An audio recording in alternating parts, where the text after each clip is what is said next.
নমস্কার বন্ধুরা, আশা করি আপনারা ভালো আছেন।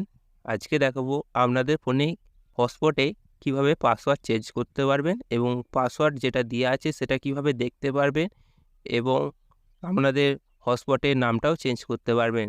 তো চলুন দেখে নিন। প্রথমে আপনারা সেটিংয়ে চলে আসবেন।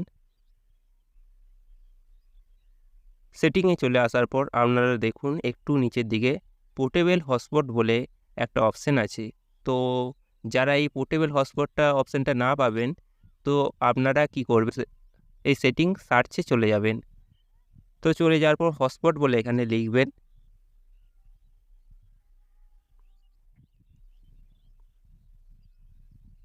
দেখুন হটস্পট বলে লেখার পর দেখুন এখানে সেটিংটা চলে আসবে। তো পোর্টেবল হটস্পটের উপর ক্লিক করে দেবেন। ক্লিক করে দেওয়ার পর দেখুন সেট আপ পোর্টেবল হটস্পট, তো এখানের উপর ক্লিক করবেন।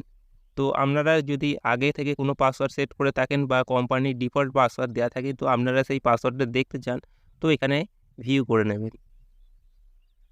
দেখতে পাচ্ছেন, আপনারা পাসওয়ার্ডটা দেখতে পাচ্ছেন। তো এরপর আপনারা যদি এই পাসওয়ার্ডটা চেঞ্জ করতে চান, তো এখানে ক্লিক করবেন এবং আপনাদের মনের মতন পাসওয়ার্ড আপনারা অবশ্যই দিয়ে নেবেন এখানে যা খুশি। আর আপনারা যদি এই SSID বলে একটা দেখুন ওপরে আছে, তো আপনারা এর যদি হটস্পটটার নামটা চেঞ্জ করতে চান, তো এটার জন্যে আপনাদের নাম এটা এখানে সেট করে নেবেন। আমি এখানে আমার নাম সেট করে নিচ্ছি দেখুন, এবং পাসওয়ার্ডটা আপনাদের মনের মতন দিয়ে আপনারা এখানে সেভ করে দেবেন। এবং পরবর্তীকালে যদি পাসওয়ার্ড দেখতে চান, তো আপনারা আবার সেই সেম সেটিংয়ে চলে এসে পোর্টেবল হটস্পট বলে এখানে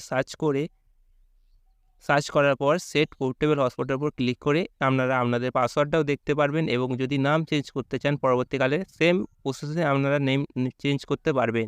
তো চলুন, ভিডিওটা যদি ভালো লেগে থাকে একটা লাইক, কমেন্ট এবং শেয়ার করে দেবেন। অবশ্যই দেখা হচ্ছে নেক্সট ভিডিওতে।